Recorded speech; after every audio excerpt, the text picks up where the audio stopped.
All right, guys. Well, today we got something going on that I've never done before. I'm changing up crops. Usually, as much time as I spend in the winter deciding what we're going to plant, how many acres of what, where it's going to go, I don't deviate from that, no matter what happens. Well, this year, when I made these decisions back in December, corn prices were mid $4 range. Cotton was looking pretty good. Cotton was looking more profitable. Well, with a recent run up in corn prices, I can get close to $6 a bushel for corn right now. We're going to take some ground out of cotton production that I was planning on, and we're going to put it into corn. So we're not done planting corn. We got about another 90 acres on a little bit of more marginal ground. It really needs a corn crop on it, and so that's what we're going to do today. Is we're going to go back to the field and plant some more corn.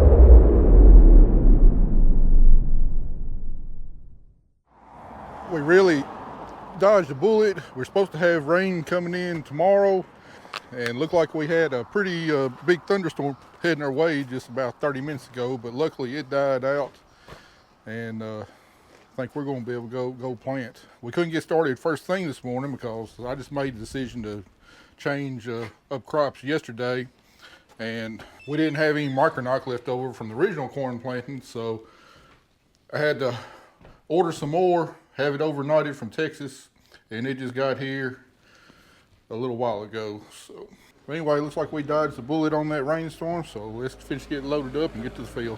All right, Kelly and Zach got loaded up with seeds, so I put my micronock in here now and stir it up, or as I like to call it, worm dirt. Need about 1.5 handfuls per hopper. And yeah, in case you're wondering, my hand is an approved unit of measure. This micronock is even more important on this ground that we're planting today because it's more marginal. The soil is definitely not as good. It's been a lot more eroded over the years, a lot less topsoil. And this stuff is even more beneficial on that type of ground than the better soils that I was planting corn in earlier. Stir it around really good, make sure every kernel's cooked. All right, so there are well-laid plans, and then there are times where you fly by the seat of your pants. This is the first year since I started working here full-time that we have been done with corn and full season soybean before May the 1st. And it's kind of nice.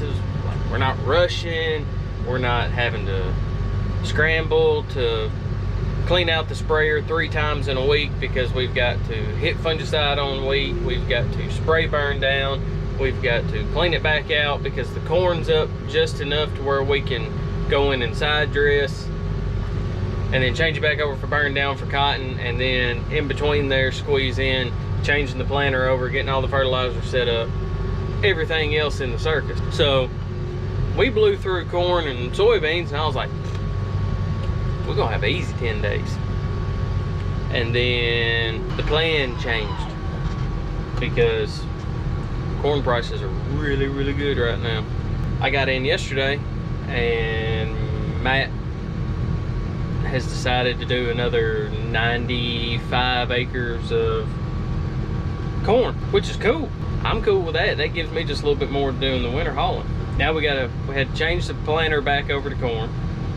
I got the fertilizer buggy back out because we're gonna have to put starter fertilizer out. And actually Matt's out right now spraying 200 acres of fungicide because we completely pulled all the strainers, ran tank cleaner through, got everything done, ready for fungicide, and now we're gonna have to go back and do burn down. So he's going ahead and knocking out the fungicide first thing this morning, while I'm waiting on co-op to show up so I can get the starter fertilizer out, so I can come back and jump on the sprayer and hit burn down behind him. Never make plans on a farm, because something's gonna change. Or if you do make plans, by 9:15, it's gonna change. This new Kinsey planter that we got, it is 10 times easier changing it over than it was with the old brush meters. It's pop 2 pins, replace a plate, change a spring, pop it all back together. In 45 minutes you can have the whole planter changed over, so it ain't no big deal compared to going through the other one. On top of having hydraulic downforce to where you don't have to manually lift all the front boxes. But anyways, co-op's pulling up, and I'm gonna get loaded up and get after some fertilizer. All right, we got all our worm dirt loaded up, filled up with fuel. We are ready to rock and roll. Heading up here to our first farm. Luckily, we've only got about a quarter of a mile to go. I'll see you back here at the field when we get unfolded and put some seed in the ground.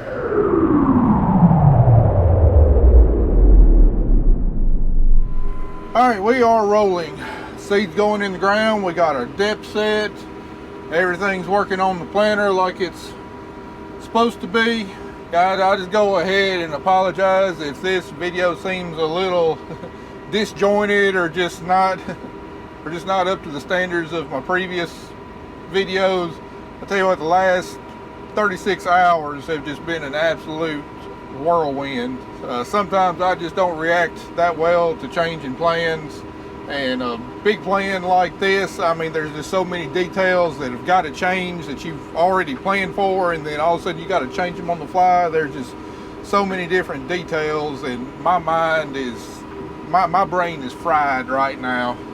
Like, I just planted one round and got lined back up on my guidance rows, and guidance line was off half a row, and realized I forgot to set in my tractor monitor to change my planter from narrow rows to wide rows. And just a lot of little details like that. I've tried to think for everything, but oh me, it's been a long 36 hours, and it's about to be another long, however long it takes us to get this planted, because unless we have a breakdown I can't fix, or rain gets here early and we get rained out, this 90 acres of corn is going in the ground today. There's no ifs, ands, or buts about it. But anyway, I'm just going to give you a little bit of thinking on why we're doing what we're doing. I haven't done anything like this before. Normally, once I plan on the crops we're going to have on a piece of ground, that's what I'm going to go with that year. I really don't pay that much attention to price or whatever. I try to have a nice balance of crops to, minimize my risk or spread my risk across more crops and more acres. But this year we're in kind of a unique circumstance. If you watched the previous videos, you know that I lost about 23% of the acreage I was farming last year for this year. So, revenue could potentially look tight, and I need to maximize every dollar I can off every acre I'm farming, because even though our variable expenses, go up and down with the amount of acres that we farm, our fixed expenses, our overhead costs don't change near as much. So I need to maximize every bit of revenue I can get off of every acre. Like I said, I do all of my planning, in December, get my seed order, figure out exactly what's going on, which acre. Well, I finalize that decision. I normally have a pretty good idea well before that what's going to go where. But anyway, I set that decision in stone pretty much, and that's what we rolled with. But whenever I made these decisions back in December, the price of cotton was looking pretty dang attractive. It was somewhere around 75, 76 cents or so, I believe, whereas corn was around $4.50 a bushel. Now, $4.50 a bushel is definitely better than what we've been looking at the previous years, but still, a good average cotton yield would beat a good average corn yield as far as revenue per acre, especially on these two farms right here.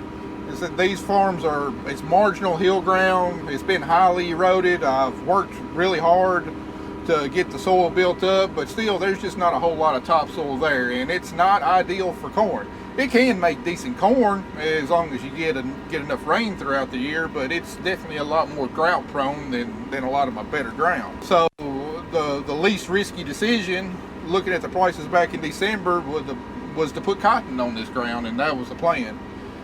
However, I didn't foresee, heck, I don't think anybody foresaw the last month or two, you know, how much corn has improved in price.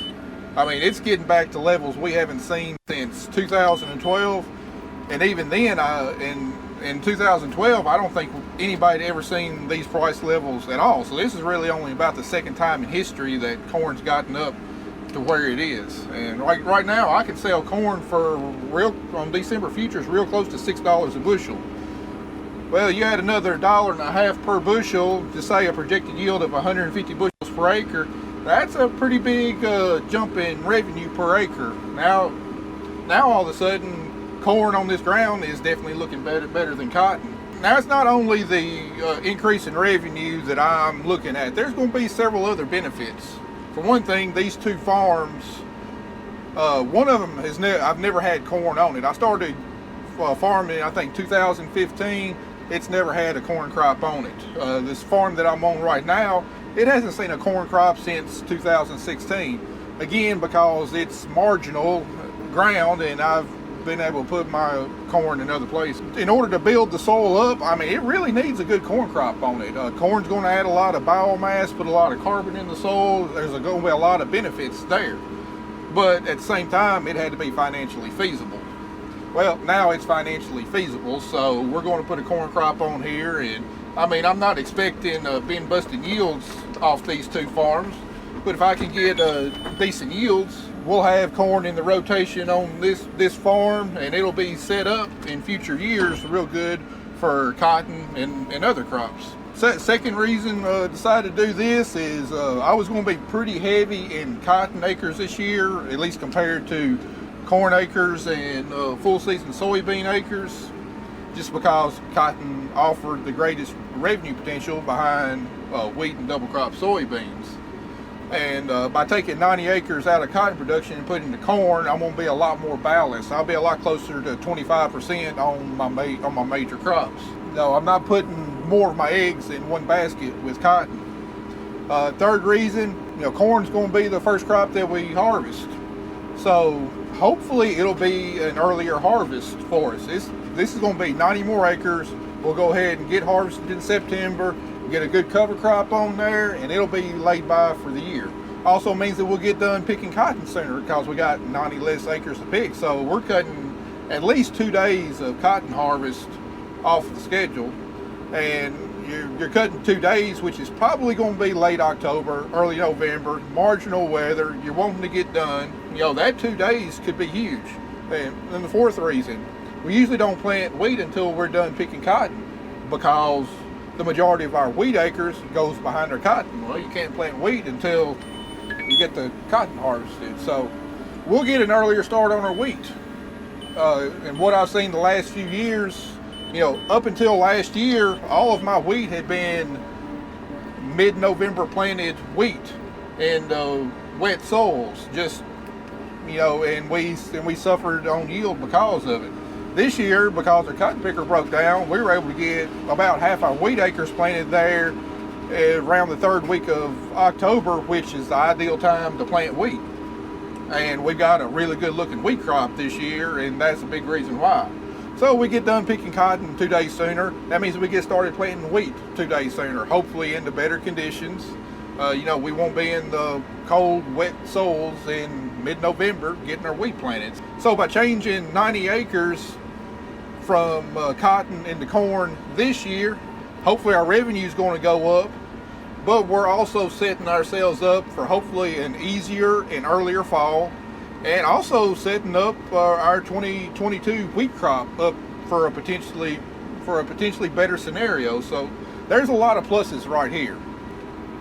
But, and here's the but, if we have a drought this year with a hot, dry spell in July, I'll be singing a different tune. I'll be saying, man, I wish I hadn't planted that extra 90 acres of corn on that ground. I wish I had cotton on that ground. But well, we don't know what's going to happen. We don't know what the weather's going to do. To try and minimize that drought risk, that's why I say this corn's going in the ground today. It's, what is today? Today is April 28th.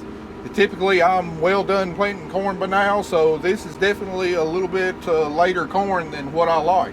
Well, the earlier you can get your corn planted, the better chances you are of missing hot, dry weather in July and August during the critical pollination period.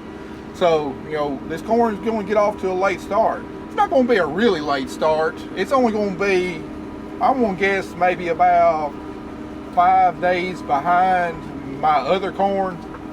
Because if you remember from earlier videos, you know, we were planting into some pretty cool soils with a cool stretch of weather coming up, so the corn was really slow about germinating. Now, I checked my earliest planted corn a couple days ago, and it should be popping the ground today. Been in the ground almost 2 weeks, but the corn looked great. It's just taking its sweet time about coming up out of the ground because, well, it was in cold soils. The metabolic processes were slowed down quite a bit. But you know, it's still early, but it looks like we're going to have a real good stand of corn on the earliest corn. Right now, the soil temperature is sitting about 65 to 67 degrees, and it's going to be warm from here on out, it looks like. So this corn it ought to germinate quick, and it ought to come up out of the ground running. So it's not going to be very far behind my other corn, but it's going to be a few days behind. But we've got a predicted inch to inch and a half of rain coming tomorrow. So if we don't get it planted today, probably the earliest we could get it planted would be Monday. Well, they got a 40% chance of rain predicted Monday. So you're looking at, if we don't get it planted today, you're looking at a minimum of another 4, possibly 5 days before we can get planted, before the ground dries back up again. So you can see how critical it is that we get it done today. But saying it's been a hectic last 36 hours since I decided to plant this corn, to say it's been hectic would definitely be an understatement. Now, I woke up yesterday morning, had a pretty easy day planned. Zach taking a half a day off to carry some hogs they had to get slaughtered. It's gonna be a pretty easy day, no big deal.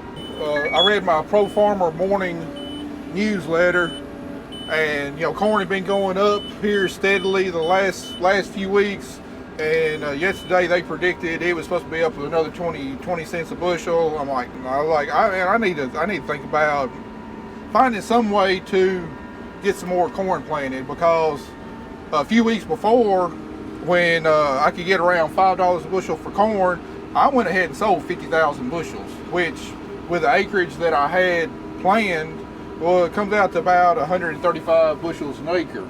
And that's about all I would feel comfortable booking right now until I actually get some corn up and growing.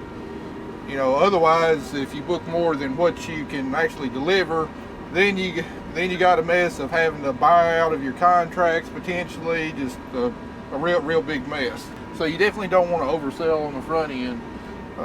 Seeing that I can get close to $6 per bushel for corn, I'm like, I need to find a way to sell some more bushels at this price. Well, the only way to do that is to either take a risk and sell more than what you can produce, or plant more acres. So once you decide you want to plant more acres, well, there's a lot of details you got to attend to. First thing is, well, you can't plant more acres of corn unless you can get some corn seed. And there's really no sense of planting corn unless you can get the varieties you want, because you put the wrong variety on the wrong acre, you can have a crop failure real quick. So that was my first call, just to try and line up some seed.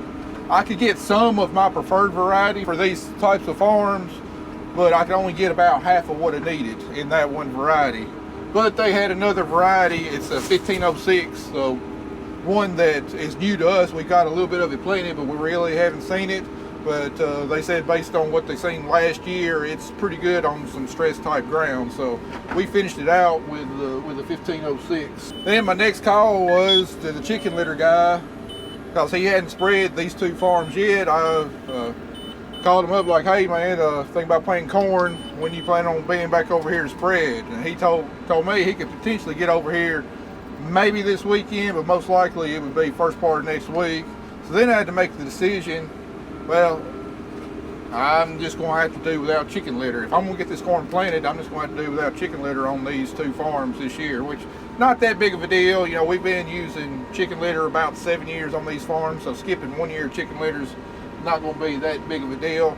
But I do need to up my nitrogen and my potash rate. Then I had to call about some fertilizer because I had pre-booked all my fertilizer at the first of the year for what was real good prices, and it turned out to be a great decision because as commodity prices have shot up, so have fertilizer prices. So there's no sense in planting corn unless the fertilizer is actually affordable.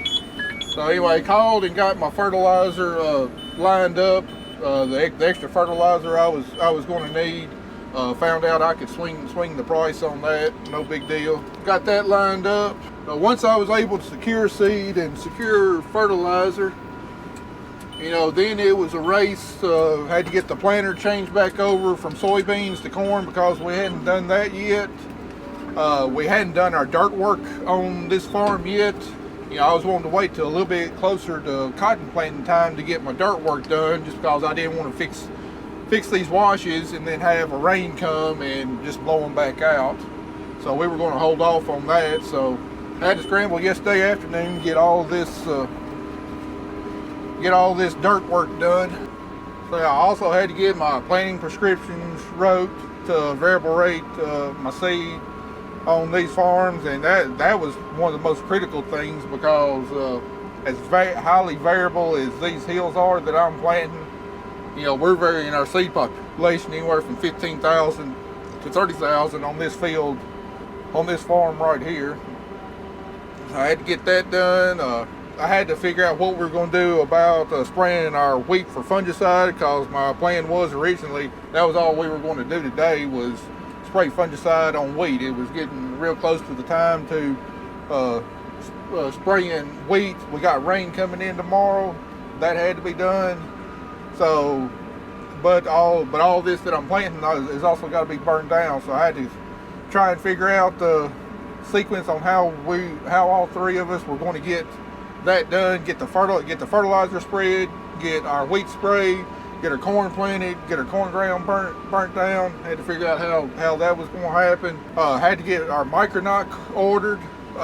Thank goodness the folks at Sono Ag were awesome. They said, yeah, we can get it shipped out to you today, no problem. The only way you can get it tomorrow is have it overnighted. It's going to cost you a good bit. I'm like, well, if I don't get that micronoc on the seed, it's going to wind up costing me more than just the shipping cost on the freight. So, you know, whatever it costs, go ahead and ship me 2 buckets of it. And it showed up this morning, but because we had to wait for it to show up, you know, we couldn't plant any corn until UPS run. So because of that, while Zach was spreading fertilizer on this corn, I started spraying fungicide on the wheat. I got about half of it covered before the micronoc showed up, and then about that time Zach was done spreading the fertilizer on this corn ground. So him and Kelly are off spraying wheat. They're going to finish up everything except for about 70 acres that isn't quite ready yet.